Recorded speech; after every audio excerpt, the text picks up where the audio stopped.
అనంతసాగర్ గ్రామంలో విజయ కోదండరామస్వామి దేవాలయం నూతనంగా నిర్మించి 3వ సంవత్సరం వెళ్ళి 4వ సంవత్సరం జరుగుతుంది. ఎక్కడ కూడా రామాలయం కడుతుంటే అన్ని కష్టాలు అంటారు, కానీ మనూరులో విజయవంతమైన 11 నెలల్లో గుడి పూర్తయిపోయింది. అదేవిధంగా మనూరులో బొడ్ర వేయడానికి చాలామంది వెనకాడారు. ఈ సంవత్సరం మనకి 3 సంవత్సరాల నుంచి బొడ్ర వేయడం కూడా జరిగింది.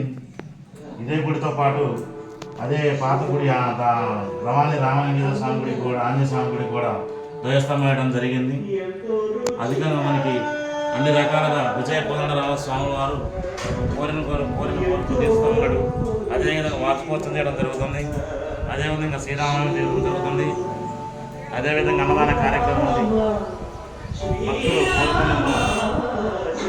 భక్తులు కోరుకున్న కోరిక ఎవరి ద్వారా వారు విరాళాలు వేయటం, మంచి మంచి కార్యక్రమాలు చేయడం జరుగుతున్నాయి. శ్రీరామనవమి స్పెషల్ ఇది.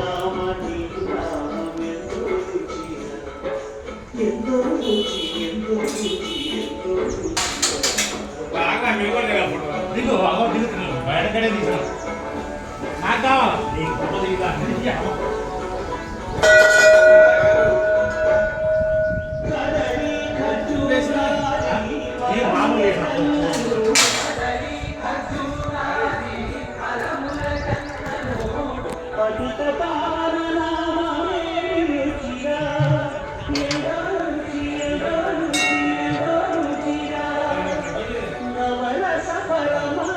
అనంతసాగర్ గ్రామంలో ప్రారంభమైన శ్రీరామనవమి మహోత్సవాలు.